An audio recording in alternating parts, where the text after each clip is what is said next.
Hello guys, કેમ છો? મજામાં ને? ઇન્ડોઆઈસમાં એકવાર ફરીથી આપ સૌનું સ્વાગત છે. આજનો આપણો પહેલો આર્ટિકલ ગ્લોબલ હંગર ઇન્ડેક્સ 2020ના બારામાં છે. યુપીએસસીએ ઓલરેડી ગ્લોબલ હંગર ઇન્ડેક્સના 4 પેરામીટર વિશે પ્રીવિયસ યરમાં ક્વેશ્ચન પૂછેલો છે. તો આવનારા ભવિષ્યમાં જીપીએસસી પણ આના વિશે ક્વેશ્ચન પૂછી શકે છે અને એક વખત ફરીથી યુપીએસસીમાં પણ આ ક્વેશ્ચન આવી શકે છે. અત્યારે ક્વેશ્ચન આવી જાય કે ભાઈ આ જે ગ્લોબલ હંગર ઇન્ડેક્સ છે તો એને કોના દ્વારા રિલીઝ કરવામાં આવે છે, આ પ્રકારનું ક્વેશ્ચન યુપીએસસી પૂછી શકે છે. સમજી ગયા?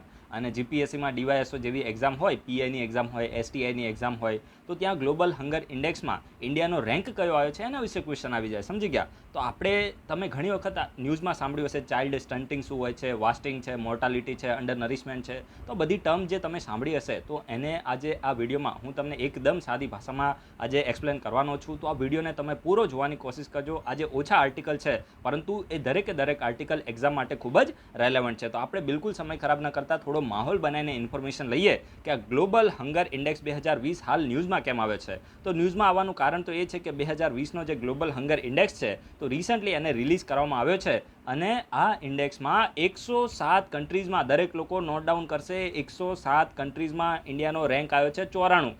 લાસ્ટ યર ઇન્ડિયાનો રેન્ક કયો હતો? 102 હતો. સમજી ગયા? 107 કન્ટ્રીઝમાં લાસ્ટ યર ઇન્ડિયાનો રેન્ક 102 હતો અને અત્યારે ઇન્ડિયાનો રેન્ક થોડો ઇમ્પ્રૂવ થયો છે. પરંતુ તેમ છતાં દરેક લોકો આને નોટ ડાઉન કરશે. તેમ છતાં ઇન્ડિયાનો રેન્ક ઇન્ડિયાની જે પડોશની કન્ટ્રી પાકિસ્તાન, બાંગ્લાદેશ, નેપાળ જેવી કન્ટ્રી કરતાં પણ ઇન્ડિયાનો રેન્ક ખરાબ આવ્યો છે. એટલે કે પાકિસ્તાન કરતાં પણ ઇન્ડિયામાં ભૂખમરી વધારે છે એવું આ રિપોર્ટમાં બતાવવામાં આવ્યું છે. જુઓ, લાસ્ટ યર આ રિપોર્ટ આવ્યો ને ત્યારે તો ઇન્ડિયાનું પરફોર્મન્સ એકદમ ખરાબ બતાવવામાં આવ્યું હતું અને સરકારે આ રિપોર્ટને રિજેક્ટ કરી દીધો હતો. કારણ કે તમે સમજી શકો છો કે ભાઈ ઇન્ડિયા અને પાકિસ્તાનની કોઈ દિવસ કમ્પેરિઝન જ ના હોય. તેમ છતાં ઇન્ડિયાને આ રિપોર્ટની અંદર આ જે ઇન્ડેક્સ છે એની અંદર નીચું માપવામાં આવે છે અને સરકાર આ રિપોર્ટને ખારીજ કરી દે છે. અને આપણા દેશની અંદર આટલી ખરાબ પરિસ્થિતિ નથી. સમજી ગયા? સરકારે ઘણા બધા સારા એવા સ્ટેપ લીધા છે અને અત્યારે તમે જુઓ કોવિડ-19ની જે ક્રાઇસિસ છે તેમ છતાં આપણે કોઈ પણ પોલિટિકલ પાર્ટીનો ફેવર કરતા નથી. જે રાજ્યોની અંદર જે કોંગ્રેસની સરકાર છે અથવા તો બીજી કોઈ પણ પોલિટિકલ પાર્ટી છે, સાઉથના સ્ટેટ લો, ત્યાં પણ સરકારે સારું એવું કાર્ય કર્યું છે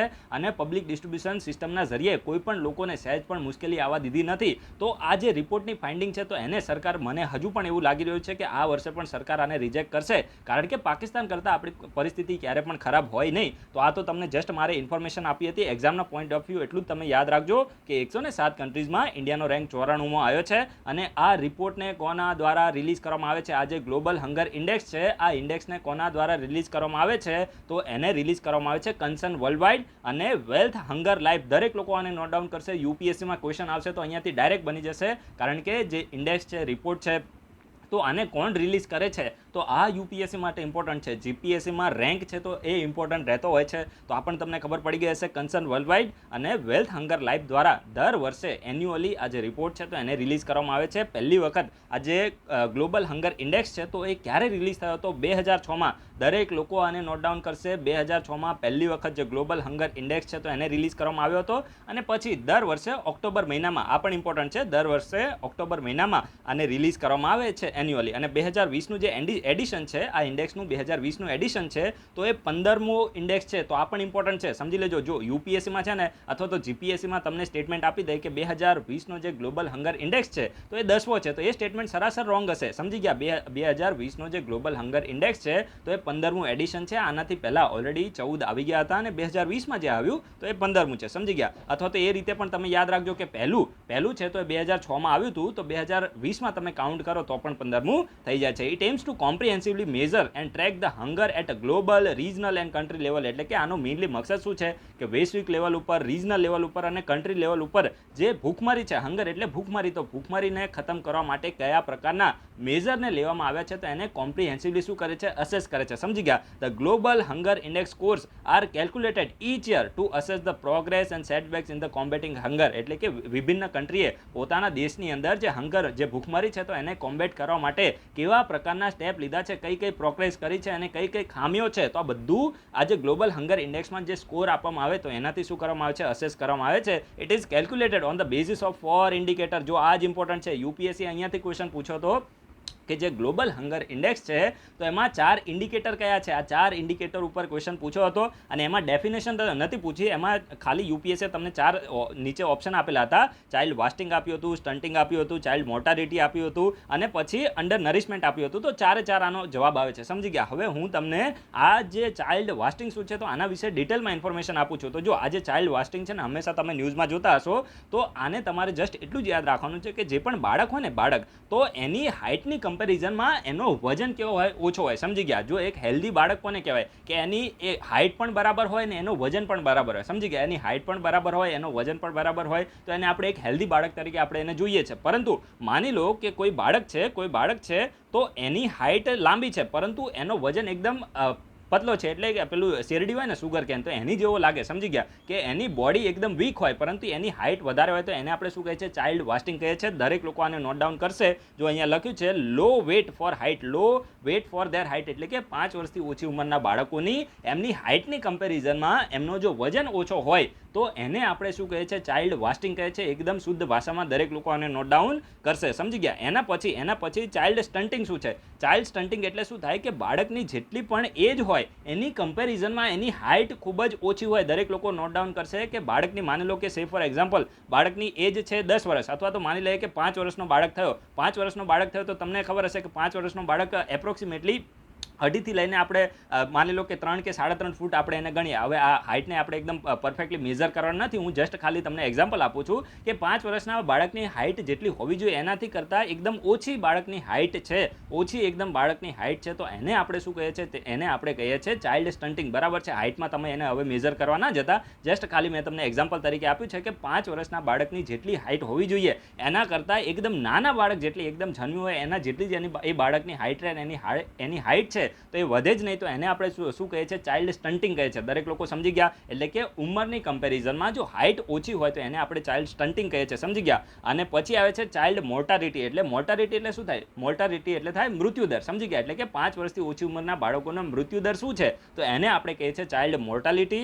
અને પછી આવે છે અંડર નરિશમેન્ટ, સમજી ગયા. અંડર નરિશમેન્ટ એટલે શું થાય કે જે આપણી પોપ્યુલેશન છે, જે જનસંખ્યા છે, તો એનો કેટલો પોર્શન છે જે કેલરી યુક્ત ખોરાક લેતો નથી, સમજી ગયા. માની લો કે આટલી આપણી પોપ્યુલેશન છે, આમાંથી આટલો પોર્શન એવો છે કે જે લોકો કેલરી યુક્ત ખોરાક લેતા નથી, તો આવા લોકોને અંડર નરિશમેન્ટમાં કાઉન્ટ કરવામાં આવે છે. તો 4 તમને આ જે 4 ટર્મ છે તો એ તમને ખબર પડી ગઈ હશે. અને જો તમારે છે ને આને પ્રેક્ટિકલી સમજવું હોય તો મેં એ ફોટો ડાઉનલોડ કર્યો નથી, નહીં તો હું તમને બતાવી દે. ગૂગલમાં જઈને તમારે ચાઇલ્ડ વાસ્ટિંગ, સ્ટન્ટિંગ અને મોર્ટાલિટી આવું તમે રખશો ને એટલે તમને ત્યાં એક પિક બતાવી દેશે, અને એ પિકમાં છે ને છોકરાઓની તમને આવી રીતે હાઇટ ને બધું બતાવેલું હશે. તો એ ઇમેજને તમે એકદમ જોઈ લેશો એક વખત તો પણ તમને સમજ આવી જશે. તો આ 4 પેરામીટર છે, 4 ઇન્ડિકેટર છે, તો એને ધ્યાનમાં લઈને જે વિભિન્ન કન્ટ્રીઝ છે તો એને શું કરવામાં આવે છે, રેન્ક આપવામાં આવે છે. Base on the values of the 4 indicators the global hunger index determines the hunger on 100 point scale. એટલે કે આમાં 100 પોઈન્ટ સ્કેલની ઉપર જે ગ્લોબલ હંગર ઇન્ડેક્સ છે તો એનો સ્કોર છે તો એને ડિટરમાઇન કરવામાં આવે છે. હવે ઇમ્પોર્ટન્ટ વસ્તુ એ છે, દરેક લોકો નોટ ડાઉન કરશે કે ગ્લોબલ હંગર ઇન્ડેક્સમાં કોઈ પણ કન્ટ્રીનો સ્કોર 0 આવે તો એનો મતલબ એ થયો કે આનો જે પરફોર્મન્સ છે તો બેસ્ટ પરફોર્મન્સ છે, સમજી ગયા. 0 છે તો એને બેસ્ટ માનવામાં આવે છે, અને જે 100 છે 100 તો એને શું, વર્સ્ટ એટલે કે ખરાબમાં ખરાબ માનવામાં આવે છે, સમજી ગયા. માની લો કે કોઈ પણ કન્ટ્રીનો સ્કોર છે તો 0 આવ્યો તો એનો મતલબ એ થયો કે એ દેશની અંદર કોઈ પણ વ્યક્તિ ભૂખમરીથી પીડાતો નથી. પરંતુ માની લો કે એનો સ્કોર 100 આવે તો એની ભૂખમરીની પરિસ્થિતિ એ દેશની અંદર ખૂબ જ ખરાબ છે. ઘણા બધા લોકો ભૂખમરીથી પીડાય છે એવું જાણવા મળે છે. each country's global hunger index score is classified by severity from the low to extremely alarming. એટલે કે આમાં જે ભૂખમરીની સિવિયરિટી કેટલી છે તો આને લો થી લઈને એક્સ્ટ્રીમલી અલાર્મિંગ સુધી આને ક્લાસિફાઈ કરવામાં આવે છે. આ ઇમ્પોર્ટન્ટ નથી. હવે જો વૈશ્વિક લેવલ ઉપર આપણે જોઈએ, તો આ ઇન્ડેક્સમાં એવું જાણવા મળ્યું છે કે વૈશ્વિક લેવલ ઉપર જે ગ્લોબલ હંગર ઇન્ડેક્સનો સ્કોર છે તો 18.2 જોવા મળે છે. 18.2. હવે 0 હોય તો શું થાય? 0 એટલે કે એકદમ સારું એવું પરફોર્મન્સ કહેવાય, પરંતુ અહીંયા 18.2 જોવા મળે છે, એટલે કે મોડરેટ લેવલનો અહીંયા વૈશ્વિક લેવલ ઉપર ભૂખમરી જોવા મળે છે. હવે સન 2000 ની આપણે વાત કરીએ તો સન 2000માં જે ગ્લોબલ હંગર ઇન્ડેક્સ હતો તો વૈશ્વિક લેવલ ઉપર એનો સ્કોર કેટલો હતો? 28.2 હતો. તો હવે 28.2 થી ડાઉન થઈને 18.2 થયો છે. તો આ થોડું સારી એવી પ્રોગ્રેસ કરી કહેવાય. પરંતુ ઇમ્પોર્ટન્ટ વસ્તુ એ છે, જો આમાં લખ્યું નથી પરંતુ એ તમને હું કહી દઉં કે ઇમ્પોર્ટન્ટ વસ્તુ એ છે કે આ 2020નો જે ગ્લોબલ હંગર ઇન્ડેક્સ છે ને, તો આમાં કોવિડ-19 ક્રાઇસિસ પછીના જે ડેટા છે એને કાઉન્ટ નથી કરવામાં આવે. સમજી ગયા? કોવિડ-19 ક્રાઇસિસ પછી જે પણ વિશ્વની અંદર જે પણ સિચ્યુએશન થઈ છે તો એને આમાં ધ્યાનમાં લેવામાં આવી નથી. સમજી ગયા? એટલા માટે જે રિયલ ડેટા છે તો અત્યારે મળ્યા નથી. રિયલ ડેટા ક્યારે મળશે? આવનારા ઓક્ટોબર મહિનામાં, 2021ના ઓક્ટોબર મહિનામાં જે નવો રિપોર્ટ આવશે ત્યારે રિયલ સિચ્યુએશન જાણવા મળશે. સમજી ગયા? તો આ પણ તમારે યાદ રાખવાનું છે કે ભાઈ 2000ની કમ્પેરિઝનમાં વૈશ્વિક લેવલ ઉપર જે ભૂખમરી છે તો એમાં થોડી ડાઉન જોવા મળ્યું છે અને મોડરેટ લેવલની ભૂખમરી જોવા મળે છે. અને રીજન વાઇઝ આપણે વાત કરીએ તો જો સૌથી વધારે જે સહારા ડેઝર્ટ છે તો એની સાઉથમાં, જે માની લો કે જે આફ્રિકન કોન્ટિનેન્ટ છે તો જે સહારા ડેઝર્ટ છે તો એની સાઉથમાં જે પણ કન્ટ્રી આવી છે તો એમાં સૌથી વધારે ખરાબ પરિસ્થિતિ જોવા મળે છે. અને પછી જે સાઉથ એશિયા રીજન છે જેમાં ઇન્ડિયા આવે છે, પાકિસ્તાન છે, નેપાલ છે, ભૂતાન છે, તો આ બધી જે સાઉથ એશિયાની કન્ટ્રી છે, બાંગ્લાદેશ છે, મોલદીવ્સ છે, તો આ બધી કન્ટ્રીઝની અંદર ભૂખમરી છે તો ખૂબ જ વધારે એવી જોવા મળી રહી છે. અને આપણે આફ્રિકાની વાત કરીએ તો આફ્રિકામાં જે સ્કોર છે તો 27.8 જોવા મળ્યો છે. અને સાઉથ એશિયાની વાત કરીએ તો 26.0 સ્કોર જોવા મળ્યો છે. હવે જો આ દરેક પોઈન્ટ તમને છે ને મેઇન્સમાં કામમાં આવશે. આ ટોપિકને જો એક વસ્તુ તમે યાદ રાખજો, ઇન્ડિયાનું પરફોર્મન્સ છે ને આ ઇન્ડેક્સની અંદર ખૂબ જ ખરાબ છે. સમજી ગયા? એટલે ઇન્ડિયાના રેન્ક ઉપર ક્વેશ્ચન આવશે એની સંભાવના નાના બરાબર છે. સમજી ગયા? કારણ કે સરકારની પણ ઇમેજ ડાઉન થાય ને, અને હું પણ એકદમ સ્ટ્રોંગલી ગમે તે રીતે તો આપણે યાર ભારતીયો છે. સમજી ગયા? આપણું આટલું ખરાબ પરફોર્મન્સ બતાવે તો આ તો સારું ના જ કહેવાય ને. આ પ્રકારના ક્વેશ્ચન આવવા પણ ના જોઈએ. પરંતુ મેન્સમાં આવે, જો મેન્સમાં તો આપણે થોડુંક તો લખવું પડે ને. સમજી ગયા? માની લો કે ભૂખમરીના વિશે મેન્સમાં કંઈ પણ લખવાનું આવે તો તમે આ જે ઇન્ડેક્સ છે તો એને કોટ કરી શકો છો કે ભાઈ હજુ પણ વૈશ્વિક લેવલ ઉપર આ પ્રકારની ભૂખમરીની પરિસ્થિતિ જોવા મળે છે અને આફ્રિકન કોન્ટિનેન્ટમાં સૌથી વધારે ભૂખમરી જોવા મળે છે અને પછી સાઉથ એશિયા આવે છે. તો આ પ્રકારે ડેટા તમે લોકો લખો તો થોડું કહેવાય ને કે ઇન્ટેલેક્ચ્યુઅલ જેવી તમારી પર્સનાલિટી લાગે. બાકી યાર આ રીતે ઇન્ડિયાને આટલું ખરાબ બતાવે તો મને પણ ગમ્યું નથી. હવે જો સસ્ટેનેબલ ડેવલપમેન્ટ ગોલમાં ટોટલ 17 ગોલ છે, બરાબર છે? ટોટલ 17 ગોલ છે. એમાંથી બીજો ગોલ એ છે કે ભાઈ 2030 સુધી વિશ્વની અંદર જે ભૂખમરી છે તો એને ખતમ કરી દેવી. સમજી ગયા? પરંતુ આ રિપોર્ટમાં જે જાણવા મળ્યું છે એના હિસાબથી એવું આપણે કહી શકીએ કે 2030 સુધી જે વૈશ્વિક લેવલ ઉપર જે એફર્ટ છે ભૂખમરીને ખતમ કરવાના તો એ બરાબર એફર્ટ્સ નથી. અને એના હિસાબથી 2030 સુધી જે વિશ્વ છે તો એ ટ્રેક ઉપર નથી કે ભાઈ આપણે જે ગ્લોબલ વૈશ્વિક લેવલ ઉપર જે હંગર છે, જે ભૂખમરી છે તો એના 2030 સુધીમાં આપણે એને ખતમ કરી શકીએ. સમજી ગયા? અને આપણે ઇન્ડિયન સિનારીઓની વાત કરીએ કે ભાઈ આ બધી પરિસ્થિતિમાં ઇન્ડિયાની સિચ્યુએશન શું છે, તો જો ઇન્ડિયાનો સ્કોર કેટલો રહ્યો છે? 27.2. હવે તમે એક વસ્તુ જુઓ, અહીંયા છે ને આફ્રિકન કોન્ટિનેન્ટની આપણે વાત કરીને તો ત્યાં એ લોકોનો સ્કોર 27.8 છે ને આપણો 27.2 બતાવે છે. ભાઈ આટલું બધું આપણી કમ્પેરિઝન આફ્રિકાની કન્ટ્રી સાથે કરી દીધું. તમે વિચાર કરો કેટલું આ નેગેટિવ ઇમેજ અહીંયા બતાવવામાં આવી છે. 27.2 એટલે કે ઇન્ડિયાનો સ્કોર 27.2 છે. જેટલું ઝીરોની નજીક હોય એટલું સારું. તો આ તો ઝીરોથી દૂર થાય છે ને. સમજી ગયા? તો 27.2 એટલે ઇન્ડિયાને એક સિરિયસ કેટેગરીમાં રાખવામાં આવ્યું છે. હાઈ લેવલ ઓફ હંગર ઇન્ડિયાની અંદર જોવા મળ્યો છે એવું અહીંયા બતાવવામાં આવ્યું છે. તો એકદમ નેગેટિવ ઇમેજ ક્રિએટ કરે છે. આ આર્ટિકલ મારે ડિસ્કસ કરવો જ નહોતો, પણ યાર હવે ક્વેશ્ચન આવી જાય તો પછી આપણે શું કરીએ? સમજી ગયા? અને 107 કન્ટ્રીઝમાં ઇન્ડિયાનો 94માં રેન્ક આવ્યો છે. તો આ તો મેં તમને પહેલાં પણ કીધું છે. અને 2019 ઇન્ડિયાનો રેન્ક 117 કન્ટ્રીઝમાં 102મો રેન્ક હતો, બરાબર છે? અત્યારે 107 કન્ટ્રીઝને ધ્યાનમાં લેવામાં આવી છે. તો આ પણ તમને ખબર પડી ગઈ હશે. અને બીજી કન્ટ્રી સાથે કમ્પેરિઝન કરીએ તો જો નેપાલ આપણેથી આગળ છે, પાકિસ્તાન આપણેથી આગળ છે, 88મો રેન્ક પાકિસ્તાનનો છે. પછી બાંગ્લાદેશ, તો બાંગ્લાદેશને આપણેથી આગળ બતાવવામાં આવે છે. ઇન્ડોનેશિયા, તો બધી કન્ટ્રીઝ આપણી કરતાં આગળ છે. અને ભાઈ આપણને 94મો રેન્ક આપ્યો, આનાથી મને ખૂબ જ દુઃખ થયું છે. અને જો 107 કન્ટ્રીઝમાં જો ખાસ કરીને 13 જ કન્ટ્રી એવી છે જે ઇન્ડિયા કરતાં પાછળ છે. અને 13 કન્ટ્રી હવે તમે જુઓ અહીંયા ક્યાંયથી પણ ઇન્ડિયાની કમ્પેરિઝન થશે જ નહીં. જો રવાન્ડા છે, નાઇજીરિયા છે, અફઘાનિસ્તાન છે, બોલો અફઘાનિસ્તાન જેવી કન્ટ્રીઝ કરતાં મતલબ થોડા જ આપણે આગળ છે. પછી લાઇબેરિયા છે, મોઝામ્બિક છે, ચાડ છે, અમોંગ અદર છે. તો યાર આટલું તો એકદમ ખરાબ તો ના જ હોય. સમજી ગયા? એટલે આ એકદમ બેઝલેસ આપણે આ ઇન્ડેક્સને કહી શકીએ છીએ.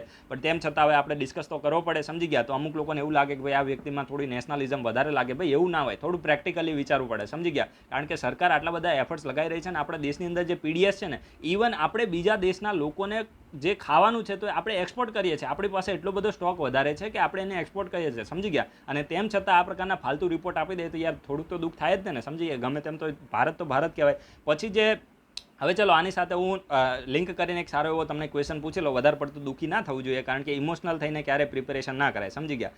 તો હવે આની સાથે હું તમને લિંક કરીને ક્વેશ્ચન પૂછું છું.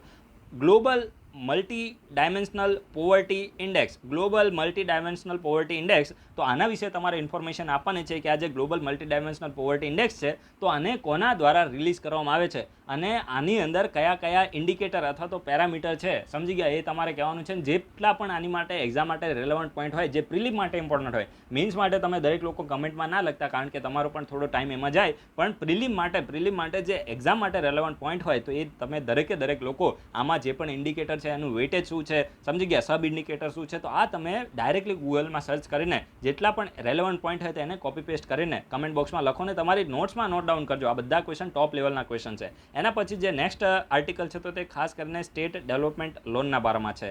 હવે જો સ્ટેટ ડેવલપમેન્ટ લોન છે ને, એક પ્રકારે સ્ટેટ ગવર્મેન્ટ શું કરે, સિક્યોરિટી ઇસ્યુ કરીને માર્કેટની પાસેથી શું કરે, પૈસા છે તો એને ઉઘરાવે. આ હું તમને દેશી ભાષામાં કહું છું. સ્ટેટ ડેવલપમેન્ટ લોન એટલે શું થાય, માની લો કે કોઈ પણ સ્ટેટ છે તો એની પાસે બજેટરી ફંડ નથી, એટલે કે સરકાર પાસે વધારે પૈસા આવ્યા નથી, અથવા તો માની લો કે અત્યારે કોવિડ-19 ક્રાઇસિસની હિસાબે શું થયું છે કે લોકડાઉન થયું તો સરકારની જે ટેક્સ ઇન્કમ હતી, સમજી ગયા, કરવેરામાંથી જે સરકારની આવક હતી તો એ ઓછી થઈ ગઈ છે, સમજી ગયા. તો સરકારને પણ, રાજ્ય સરકાર હોય તો એ લોકોને પણ કહેવાય ને કે ડેવલપમેન્ટના કાર્યો કરાવવાના હોય, સમજી ગયા, વેલફેરના કાર્યો કરાવવાના હોય તો મફત તો ના થાય, સમજી ગયા, અને નોટો પણ છાપી ના શકે, એ તો સેન્ટ્રલ ગવર્મેન્ટ પાસે પાવર છે. તો આ પરિસ્થિતિની અંદર જે સ્ટેટ ગવર્મેન્ટ શું કરે, સ્ટેટ ડેવલપમેન્ટ લોન છે તો આના જરીએ સ્ટેટ ગવર્મેન્ટ શું કરે, પોતાના સ્ટેટની સિક્યોરિટીને સેલ કરે, સમજી ગયા, એક ફિક્સ ડેટની સિક્યોરિટી હોય એને સેલ કરે અને લોકોને વેચે. તો લોકો શું કરે, સરકારની સિક્યોરિટી હોય તો એક પ્રકારે સિક્યોર કહેવાય, તો લોકો એને પરચેસ કરી લે, સમજી ગયા. હું તમને દેશી ભાષામાં કહું છું કે સ્ટેટ ડેવલપમેન્ટ સિક્યોરિટી શું હોય. હવે લોકો પરચેસ કરશે તો લોકો, જે પણ વ્યક્તિ પરચેસ કરે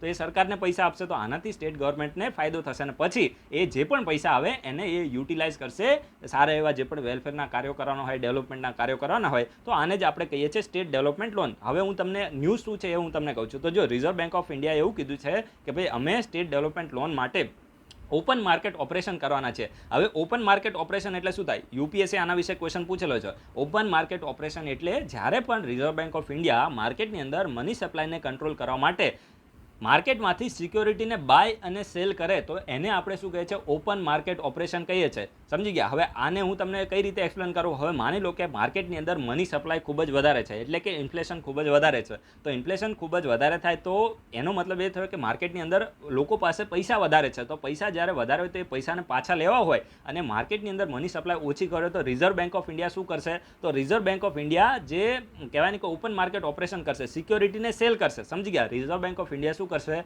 સિક્યોરિટીને સેલ કરશે અને સેલ કરે એટલે શું થાય, હવે માની લો કે આ આરબીઆઈ છે ને આ તમે છો, સમજી ગયા, તમારું નામ હું XYZ રાખી દઉં છું, સમજી ગયા. તો હવે રિઝર્વ બેંક ઓફ ઇન્ડિયાએ સિક્યોરિટીને સેલ કરીને તમે પરચેસ કરી તો પરચેસ મફતમાં તો ના થાય, તમારે શું કરવું પડે, પૈસા રિઝર્વ બેંક ઓફ ઇન્ડિયાને આપવા પડે ને, સમજી ગયા. જ્યારે પણ રિઝર્વ બેંક ઓફ ઇન્ડિયા માર્કેટમાંથી લિક્વિડિટી છે તો એને પાછી ખેંચવી હોય, ઓછી કરવી હોય તો શું કરે કે સિક્યોરિટીને સેલ કરે એટલે લોકોએ આરબીઆઈને પૈસા તો આપવા પડે. આરબીઆઈ કંઈ દરવાજો ખુલીને તો બેઠી નથી. તો જ્યારે લોકો આરબીઆઈને પૈસા આપે તો લોકો પાસેથી પૈસા ક્યાં જતા રહ્યા, તો રિઝર્વ બેંક ઓફ ઇન્ડિયા પાસે જતા રહ્યા. અને આવી રીતે એક આવો વ્યક્તિ ના હોય, આવા ઘણા બધા વ્યક્તિ હોય અને જે મોટા મોટા લોકો હોય એ જ આ પ્રકારની સિક્યોરિટીને બાયને સેલ કરે તો એના હિસાબથી માર્કેટની અંદર શું થાય, લોકો બધા શું કરશે, આરબીઆઈને પૈસા આપવા માંડશે. તો માર્કેટની અંદર મની સપ્લાય ઓછી થઈ જાય ને, અને જ્યારે મની સપ્લાય ઓછી થાય તો શું થાય, તો મની સપ્લાય જ્યારે ઓછી થાય ત્યારે ઇન્ફ્લેશન ઓછું થઈ જાય, સમજી ગયા. તો આ એક વે થયો. હવે માની લો, હવે બીજી કન્ડિશન આવે કે માર્કેટની અંદર મની સપ્લાય ઓછી છે અને મની સપ્લાય ઓછી છે એટલે લોકો પાસે પૈસા નથી. તો લોકો પાસે પૈસા નથી તો ત્યારે રિઝર્વ બેંક ઓફ ઇન્ડિયા શું કરશે, ત્યારે રિઝર્વ બેંક ઓફ ઇન્ડિયા લોકો પાસે જે સિક્યોરિટી હશે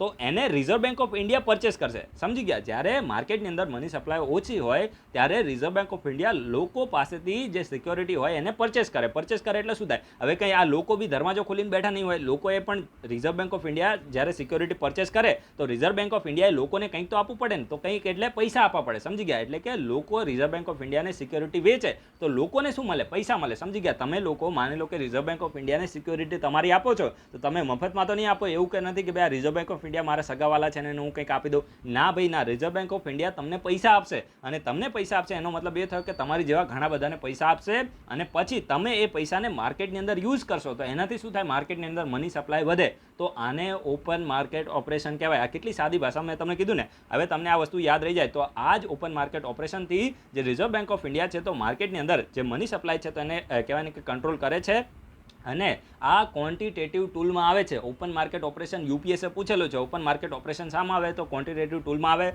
રેપો રેટ છે, રિવર્સ રેપો રેટ છે, સમજી ગયા, બેંક રેટ છે, તો બધું ક્વોન્ટિટેટિવ ટૂલમાં આવે. અને આ ઓપન માર્કેટ ઓપરેશન પણ ક્વોન્ટિટેટિવ ટૂલમાં છે. તો આપણને તમને ખબર પડી ગઈ હશે.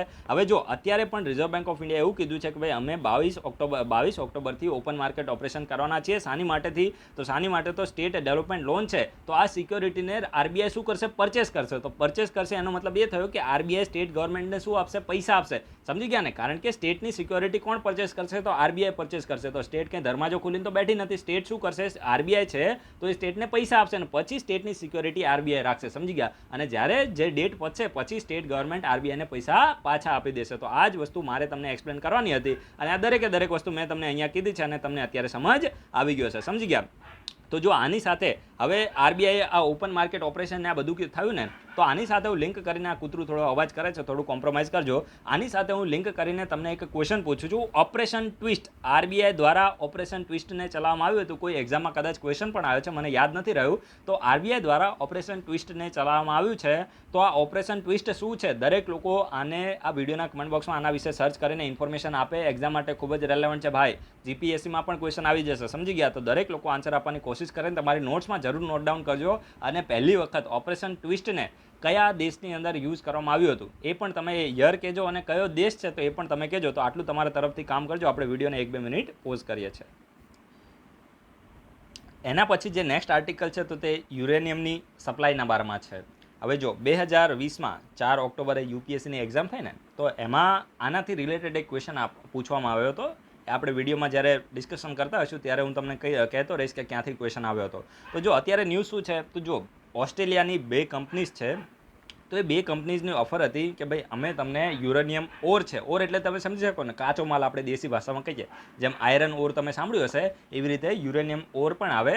તો ઓસ્ટ્રેલિયાની 2 કંપનીની ઓફર હતી, પ્રપોઝલ હતું કે ભાઈ અમે ઇન્ડિયાને યુરેનિયમ ઓર છે તો એ સપ્લાય કરીશું જેનો યુઝ કરવામાં આવશે ન્યુક્લિયર રિએક્ટર છે. આપણા ઇન્ડિયામાં લગભગ 22 જેટલા ન્યુક્લિયર રિએક્ટર છે જેમાંથી જે એનર્જી છે, પાવર એનર્જી છે, તો એને આપણે શું કરીએ છીએ? પ્રોડ્યુસ કરે છે. સમજી ગયા?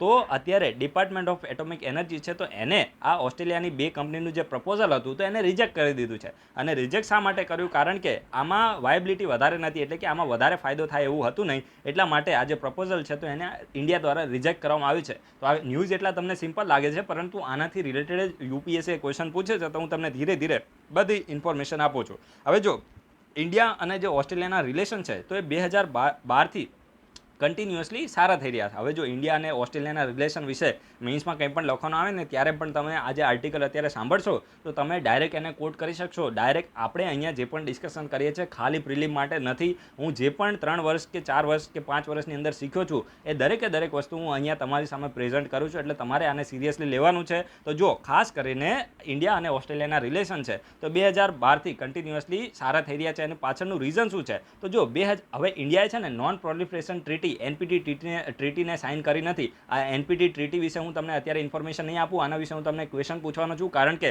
ઓલરેડી આપણે આ વિડીયોની અંદર જ્યારથી આપણા વિડીયો ચાલે છે ત્યારથી મેં તમને એનપીટી વિશે લગભગ 1 કે 2 વખત ઇન્ફોર્મેશન આપી છે. તો અત્યારે હું તમને જસ્ટ ખાલી એટલું જ કહું છું કે ઇન્ડિયાએ એનપીટી ટ્રીટી છે તો એને સાઇન કરી નથી. તેમ છતાં ઓસ્ટ્રેલિયાએ અગ્રી કર્યું હતું કે ભાઈ અમે તો ઇન્ડિયાને જે યુરેનિયમ છે તો એને શું કરીશું? સપ્લાય કરીશું. જો ઇન્ડિયા જે પણ કન્ટ્રી એનપીટીની મેમ્બર હોય, બરાબર છે, એને જ યુરેનિયમ છે તો એને સપ્લાય કરી શકાય. તેમ છતાં ઓસ્ટ્રેલિયાએ એક સારું એવું ડિસિઝન લીધું હતું કે ભાઈ ઇન્ડિયા છે તો એનપીટીનું મેમ્બર નથી, તેમ છતાં અમે ઇન્ડિયાને શું કરીશું? યુરેનિયમ છે તો એને સપ્લાય કરીશું. અને ત્યારથી લઈને ઇન્ડિયાના અને જે ઓસ્ટ્રેલિયાના જે રિલેશન છે તો કન્ટિન્યુઅસલી સારા થઈ રહ્યા છે. The above decision was formalise by the way of bilateral agreement in 2014 known as the cooperation in the peaceful use of nuclear energy. હવે જો ઓસ્ટ્રેલિયાએ આવું કીધું કે ભાઈ અમે ઇન્ડિયાને યુરેનિયમ સપ્લાય કરીશું, તો ભાઈ એવું નહોતું કે ભાઈ આપણે કંઈ અહીંયા ન્યુક્લિયર બોમ્બ બનાવવાના હતા. સમજી ગયા? આપણે તો ન્યુક્લિયરનો પીસફુલ યુઝ જ કરવાનો હતો, કારણ કે ઇન્ડિયાની અંદર એટલું બધું ન્યુક્લિયર મળતું નથી. સમજી ગયા? તો ખાસ કરીને આજે 2012માં ઓસ્ટ્રેલિયાએ ડિસિઝન લીધો એને ફોર્મલાઇઝ ક્યારે કરવામાં આવ્યો? એટલે ઓફિશિયલી એ ડિક્લેર ક્યારે થયું? 2014માં ઇન્ડિયા અને ઓસ્ટ્રેલિયા વચ્ચે એક એગ્રીમેન્ટ થયો જેનું નામ છે cooperation in the peaceful use of nuclear energy. સમજી ગયા? એટલે 2014માં એને ફોર્મલાઇઝ કરવામાં આવ્યો. The uranium imports from Australia were to be use to meet the fuel requirement of Indian nuclear reactor that are under international atomic energy agency safeguard. હવે જો આનાથી રિલેટેડ જ યુપીએસસી દ્વારા ક્વેશ્ચન પૂછવામાં આવ્યો હતો. એક વસ્તુ યાદ રાખજો, ઇન્ડિયાની અંદર જે 22 જેટલા ન્યુક્લિયર રિએક્ટર છે ને, એમાંથી 14 જેટલા ન્યુક્લિયર રિએક્ટર એ ઇન્ટરનેશનલ એટોમિક એનર્જી એજન્સીના સેફગાર્ડમાં આવે છે. શા માટે? કારણ કે આ જે 14 રિએક્ટર છે તો એમાં ઇન્ડિયા છે તો એ ફોરેનથી જે પણ આપણે યુરેનિયમ છે તો એને ઇમ્પોર્ટ કરીએ તો એનો યુઝ કરવામાં આવે છે, અને જે પણ રિએક્ટરની અંદર ફોરેનમાંથી જે પણ યુરેનિયમને આપણે ઇમ્પોર્ટ કરીએ છીએ તો એ ફોરેનથી આવે છે, તો એના હિસાબથી ઇન્ટરનેશનલ લેવલ ઉપર એની ડિસ્કશન થાય, સમજી ગયા. અને એના હિસાબથી આ જે 14 રિએક્ટર જેમાં આપણે ફોરેનથી યુરેનિયમને ઇમ્પોર્ટ કરીએ છીએ તો આ ઓસ્ટ્રેલિયાથી ઇમ્પોર્ટ આપણે કરે છે, તો એના હિસાબથી ઓસ્ટ્રેલિયા સિવાય કેનેડા છે, ફ્રાન્સ છે, તો એના સિવાય કઝાકિસ્તાન છે, તો આ બધી કન્ટ્રીઝથી પણ આપણે યુરેનિયમને ઇમ્પોર્ટ કરીએ છીએ, તો એના હિસાબથી આ 14 છે તો IAEAના સેફગાર્ડમાં આવે છે, એટલે કે ઇન્ટરનેશનલ એટોમિક એનર્જી એજન્સીના સેફગાર્ડમાં આવે છે. બાકીના જે 6 છે તો આ બાકીના 6માં આપણે ડોમેસ્ટિક યુરેનિયમ છે તો એનો યુઝ કરે છે, સમજી ગયા. બાકીના જે 6 છે તો એની અંદર આપણે ડોમેસ્ટિકનો યુઝ કરે છે યુરેનિયમનો, અને એના હિસાબથી આ 6ની અંદર IAEAના સેફગાર્ડમાં આવતું નથી. તો આ તમને ખબર પડી ગઈ. આના જ રિલેટેડ UPSC દ્વારા ક્વેશ્ચન પૂછવામાં આવ્યો હતો, તો જેમાં આપણે ફોરેનથી યુરેનિયમને ઇમ્પોર્ટ કરીએ તો એમાં IAEAનું સેફગાર્ડ એટલે કે એને ઇન્સ્પેક્શન કરવાનો રાઇટ મળે છે, પરંતુ જેમાં આપણે ડોમેસ્ટિક યુરેનિયમનો યુઝ કરીએ છીએ તો એમાં આને કોઈ લેવા દેવા આવતા નથી. However the progress on uranium supply has been very law despite of the efforts from both the side. એટલે કે આ જે ઓસ્ટ્રેલિયા છે તો એને મોટી વાતો તો કરી દીધી 2014માં, પરંતુ એના પછી જે ઓસ્ટ્રેલિયા છે તો એના દ્વારા જે યુરેનિયમની સપ્લાય કરવામાં આવતી હતી એ ખૂબ જ ધીમી હતી, સમજી ગયા. અને બંને કન્ટ્રીએ ખૂબ જ એફર્ટ્સ પણ લગાવ્યા કે ભાઈ તમે આ જે સપ્લાય છે તો એને વધારો. 2017માં in 2017 Australia had sent first uranium shipment to India but was cited as a small sample of uranium and transferred purely for testing purpose. એટલે કે 2017માં ઓસ્ટ્રેલિયાએ જે યુરેનિયમ છે તો એનું પહેલું શિપમેન્ટ મોકલ્યું પણ ખરા. જો 2014માં ઓફિશિયલી એગ્રીમેન્ટ થયું અને પહેલું શિપમેન્ટ ક્યારે આવ્યું તો 2017માં આવ્યું, અને ત્યારે પણ એવું જ કીધું કે ભાઈ અમે આને અત્યારે ઇન્ડિયાને મોકલીએ છીએ તો એ ખાલી ને ખાલી એક સ્મોલ સેમ્પલ છે, યુરેનિયમનું સ્મોલ સેમ્પલ છે, અને આને અમે જસ્ટ ખાલી ટેસ્ટિંગ પર્પઝ માટે મોકલીએ છીએ, સમજી ગયા. હવે આ પ્રકારના નાટક પછી ચાલુ કરી દીધા, અને તો આ તમને ખબર પડી ગઈ. એટલા માટે અત્યારે જે સરકાર છે તો આને જે લો વાયબિલિટી આવું કીધું, પણ મેઇન રીઝન આ છે કે ભાઈ ઓસ્ટ્રેલિયા દ્વારા જે યુરેનિયમની સપ્લાય કરવામાં આવે છે તેની પ્રોગ્રેસ ખૂબ જ ધીમી છે. India has 22 reactor with install capacity of 6780 megawatt. એટલે કે ઇન્ડિયાની અંદર 22 જેટલા ન્યુક્લિયર રિએક્ટર છે જેની એની કેપેસિટી કેટલી છે તો 6780 મેગાવોટની એની કેપેસિટી છે. આ બધું તમારે યાદ રાખવાની જરૂર નથી કેટલી કેપેસિટી છે, જસ્ટ એટલું યાદ રાખજો કે 22 જેટલા ઇન્ડિયાની અંદર ન્યુક્લિયર રિએક્ટર આવે છે. Of these 8 reactor are fueled by indigenous uraniums while the remaining 14 are under the IAEA safeguard. સમજી ગયા. મેં ઉપર તમને 6 કીધા ને 8 આવે, સમજી ગયા. એટલે કે 22માંથી આપણે 14ને નીકાળી દઈએ તો સમજી ગયા. તો એ રીતે આમ તો એક રીતે આપણે જોવા જઈએ, હા સમજી ગયા, બરાબર છે. તો જે 8 ન્યુક્લિયર રિએક્ટર છે તો એ ઇન્ડિજિનિયસ યુરેનિયમનો યુઝ કરે છે, અને એના હિસાબથી એમાં જે IAEAનું જે સેફગાર્ડ છે તો એનું જરૂર પડતી નથી. બાકીના જે 14 છે તો એમાં IAEAનું જે ઇન્સ્પેક્શન છે તો એ લાગુ પડે છે. Currently India imports uranium from Russia, Kazakhstan, Uzbekistan, France and Canada. સમજી ગયા. મેં તમને પહેલાં કીધું ને કે જે ઇન્ડિયા છે તો રશિયા છે, કઝાકિસ્તાન છે, પછી ઉઝબેકિસ્તાન છે, ફ્રાન્સ છે અને કેનેડા. તો આટલી કન્ટ્રીઝ પાસેથી જે યુરેનિયમ છે તો એનું ઇમ્પોર્ટ કરે છે, અને એનો આપણે પીસફુલ યુઝ કરીએ છીએ. એવું નથી કે ભાઈ આપણે ન્યુક્લિયર બોમ્બ છે તો એને છુપા રિસ્તમ થઈને એને પ્રોડ્યુસ કરે છે. તો Kazakhstan is the world largest producer of uranium. વિશ્વની અંદર સૌથી વધારે યુરેનિયમનું પ્રોડક્શન ક્યાં થાય છે તો કઝાકિસ્તાનમાં. દરેક લોકો આને નોટ ડાઉન કરશે. UPSCમાં પ્રીવિયસ યરમાં આનો ક્વેશ્ચન આવેલો છે, સમજી ગયા કે સમગ્ર વિશ્વની અંદર જે સૌથી વધારે યુરેનિયમનું પ્રોડક્શન કોણ કરે છે તો એ કરવામાં આવે છે કઝાકિસ્તાન દ્વારા. હવે આ વિડીયોના કમેન્ટ બોક્સમાં આન્સર આપો. આ તો પ્રોડ્યુસરની વાત છે ને. સૌથી વધારે યુરેનિયમની રિઝર્વ કયા દેશ પાસે છે? રિઝર્વ વસ્તુ અને પ્રોડક્શન વસ્તુ અલગ છે, સમજી ગયા. રિઝર્વ સૌથી વધારે કયા દેશ પાસે છે એ તમે આ વિડીયોના કમેન્ટ બોક્સમાં સર્ચ કરીને આન્સર આપો. એક્ઝામ માટે રેલેવન્ટ છે. UPSCએ આ બંને કહેવાય ને કે કઝાકિસ્તાન અને જે સૌથી વધારે જેની પાસે રિઝર્વ છે તો બંનેને ઓપ્શનમાં રાખ્યા હતા, સમજી ગયા. એટલા માટે હું આ ક્વેશ્ચન પૂછું છું. દરેક લોકો આન્સર આપવાનો પ્રયત્ન કરે, અને ઉપર જે 14 અને 6માં કન્ફ્યુઝન થઈ એ તો તમારે થોડું ચલાવી લેવાનું. આપણે જે વિડીયોમાં જ્યારે મોબાઈલની સ્ક્રીન સામે જોઈને બોલવાનું હોય ત્યારે થોડી મિસ્ટેક થતી રહે છે, એમાં કોઈ વધારે પડતું સિરિયસ લેવાની જરૂર આવતી નથી, સમજી ગયા. A steady supply of the uranium is expected to boost the performance of the Indian nuclear power plant as well as the several fuel cycle facilities. એટલે આ એક્ઝામ માટે રેલેવન્ટ નથી કે ભાઈ ઇન્ડિયાના જે ન્યુક્લિયર રિએક્ટર છે તો તો એની જે પરફોર્મન્સ છે તો એને બૂસ્ટ કરવા માટે ન્યુક્લિયર જે પણ રો હોય, મતલબ જે રો મટીરિયલ હોય જેને આપણે ઓર કહીએ, તો એની એકદમ સ્ટેડી સપ્લાય રહે, એટલે કે એકદમ એની કન્ટિન્યુઅસલી સપ્લાય રહે, તો એને એક્સપેક્ટ કરવામાં આવે છે. પરંતુ જે ઓસ્ટ્રેલિયા છે તો એના દ્વારા કરવામાં આવ્યું નથી, એટલા માટે ઇન્ડિયાએ જે બંને કન્ટ્રી દ્વારા ઓફર કરવામાં આવી તો એનું પ્રપોઝલને શું કરી દીધું છે, રિજેક્ટ કરી દીધું છે. આ એક ક્વેશ્ચન મેં તમને પૂછી લીધો ને કે સૌથી વધારે યુરેનિયમની રિઝર્વ છે તો કઈ કન્ટ્રી પાસે છે, એ તમારે કહેવાનું. બીજો ક્વેશ્ચન તમારી માટે એનપીટીના રિલેટેડ છે, બરાબર છે, કે ભાઈ એનપીટી છે તો ક્યારે સાઇન થઈ હતી, ક્યારે ફોર્સમાં આવી હતી, ઇન્ડિયાનો મકસદ શું છે, કેટલી કન્ટ્રીઝ આની મેમ્બર છે અને કેટલી કન્ટ્રીઝ આની મેમ્બર નથી, ઇન્ડિયા આની મેમ્બર છે કે નહીં, આ તો મેં તમને કીધું છે. તો આના રિલેટેડ જે પણ એક્ઝામ માટે રેલેવન્ટ પોઈન્ટ હોય એ તમારે સર્ચ કરીને આ વિડીયોના કમેન્ટ બોક્સમાં કહેવાના છે. એના પછી જે નેક્સ્ટ આર્ટિકલ છે તો તે જોજીલા ટનલના બારમાં છે. હવે જો આપણા જે જોજીલા ટનલ છે, આપણા યુનિયન રોડ ટ્રાન્સપોર્ટ અને હાઈવે મિનિસ્ટર છે, તો એમના દ્વારા આજે જોજીલા ટનલનું જે કન્સ્ટ્રક્શન છે તો એને ઇનોગ્યુરેટ કરી દેવામાં આવે છે અને એની માટેનો એક બ્લાસ્ટ છે, તો પહાડની અંદર બ્લાસ્ટ પણ કરવામાં આવે છે. તો બ્લાસ્ટ કરવામાં આવે આપણી માટે ઇમ્પોર્ટન્ટ નથી, પરંતુ આ જોજીલા ટનલ છે તો કયા બે પ્લેસને કનેક્ટ કરશે, દરેક લોકો આને નોટ ડાઉન કરશે. શ્રીનગરને લેહ સાથે કનેક્ટ કરવાનું છે, દરેક લોકો આને નોટ ડાઉન કરશે. જે જોજીલા ટનલ છે તો આ ઓલ વેધર ટનલ છે, એટલે કે દરેક સિઝનની અંદર આ ટનલ ઓપન રહેશે. અત્યારે શું થાય છે કે જે શ્રીનગર અને લેહ વચ્ચેનો જે રસ્તો છે તો એ બ્લોક થઈ જાય છે. જ્યારે બરફ વર્ષા થાય તો બરફની હિસાબે આ જે બંને વચ્ચેનો જે કોન્ટેક્ટ છે તો તૂટી જાય છે. તો એ જ વસ્તુને દૂર કરવા માટે આ જે જોજીલા ટનલ છે તો એને કન્સ્ટ્રક્ટ કરવામાં આવી રહી છે. શ્રીનગરને લેહ સાથે કનેક્ટ કરશે. આ એક્ઝામ માટે રેલેવન્ટ છે અને નેશનલ હાઈવે 1 ઉપર છે, સમજી ગયા. આ તમને આ દરેક લોકો આને નોટ ડાઉન કરતા રહેજો. It ઇન્વોલ્વ્સ the construction of 14.15 kilometre long tunnel. 14.15 kilometre લાંબી આ ટનલ હશે. આ જે લેન્થ છે તો એ પણ તમારે લખવાની છે. અને